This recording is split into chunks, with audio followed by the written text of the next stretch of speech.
Jangan lupa like, jangan lupa subscribe, dan jangan lupa klik tanda lonceng. Selamat datang di channel Valdilau. Assalamualaikum warahmatullahi wabarakatuh. Welcome back my YouTube channel bersama saya dengan Valdilau. Kembali lagi di reaction anak basket. Jadi untuk sekarang ini kan hari Jumat. Jadi saya mengajak untuk teman-teman semuanya untuk mendengarkan sedikit ceramah atau sedikit pengetahuan tentang bagaimana caranya agar kita tidak malas sholat. Ini dia dari Ustadz Hanan Atta. Sekarang lebih ke motivasi nih tadi. Gimana cara memotivasi diri atau ngelawan rasa malas ketika lagi nge-mall, terus waktu sholat jadi suka malas nyari musola, atau di kantor, atau lagi rapat, aduh kagok nih, jadi nunda-nunda sholat. Ini gimana cara memotivasi dirinya nih? Almarhu ala dini khalilih. Seseorang itu, kata Nabi, tergantung atau sangat dipengaruhi oleh siapa yang jadi temannya. Jadi kalau temennya orang yang senang sholat duha, jalan kemana aja waktunya duha, berhenti dulu, gue pengen sholat duha gitu, itu ke bawah, akhirnya jadi habit. Kalau temennya senang tilawah, kayak aku jalan sama Buni ya, Buni itu kalau jalan di pesawat atau dimana tuh dia tilawah terus, dan itu jadi bikin aku kayak ngerasa malu gitu kan. Wah, kok dia aja tilawah, kok saya yang katanya ustadz kok malah tidur di pesawat gitu kan. Akhirnya ya tidur. Minimal muncul rasa malu dulu, terus besok-besok kayak diperbaiki pelan-pelan gitu. Dan itu memang benar sih kata Nabi, kita tuh gampang dipengaruhi, terutama oleh orang-orang yang kita kagumi, orang-orang yang mungkin kita masih respect sama dia, atau orang yang kita dekat sama dia, itu kita bisa dipengaruhi.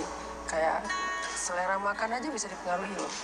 Dulu pas aku awal-awal ke Bandung, aku nggak suka makan makanan yang ada lalap-lalapnya, kayak sayur-sayuran gitu, karena orang Aceh kan makannya santan, daging gitu kan.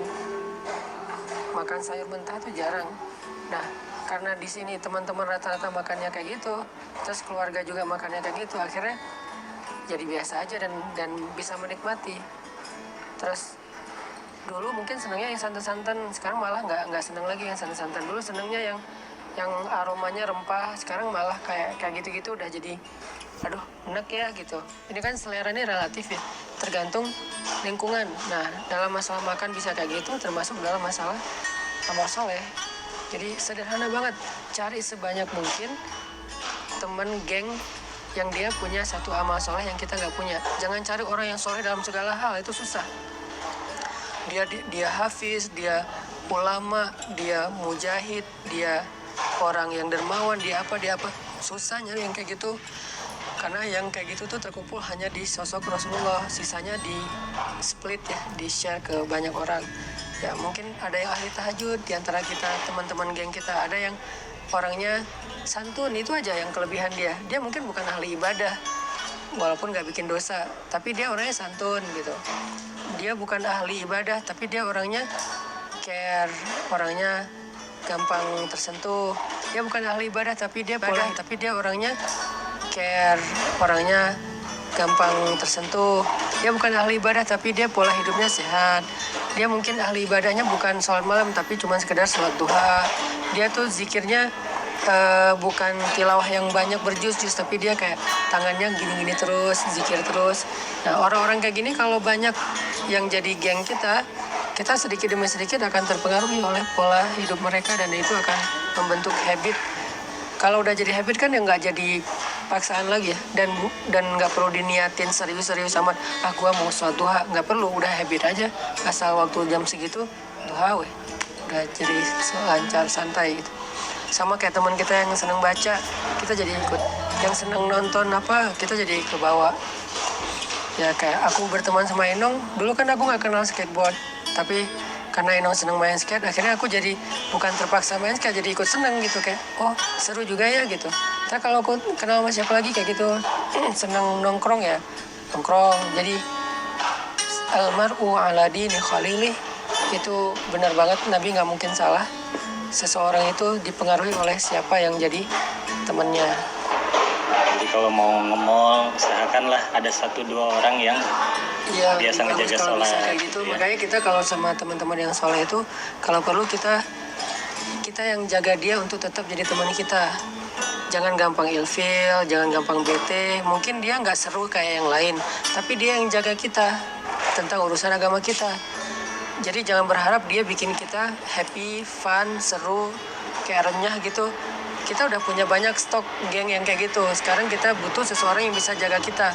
Yang dia berteman dengan kita mungkin nggak bisa bikin kita happy, tapi bisa bikin kita aman. Aku nggak bilang selamat ya, minimal aman lah. Nggak sampai macam-macam gitu. Terus tetap sesuai dengan koridor. Dia yang jagain kita.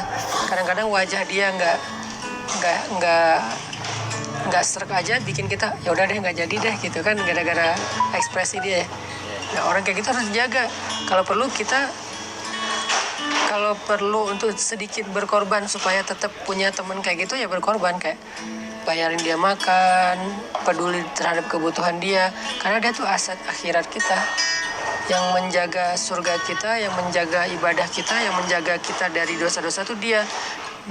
Jadi kerjaan dia itu adalah jagain kita, dan nggak ada angka yang sesuai untuk membayar itu, tapi setidaknya kita kayak menghargailah kebaikan dia supaya dia tetap, walaupun dia nggak mengharapkan itu, tapi supaya dia makin sayang sama kita, makin itu harus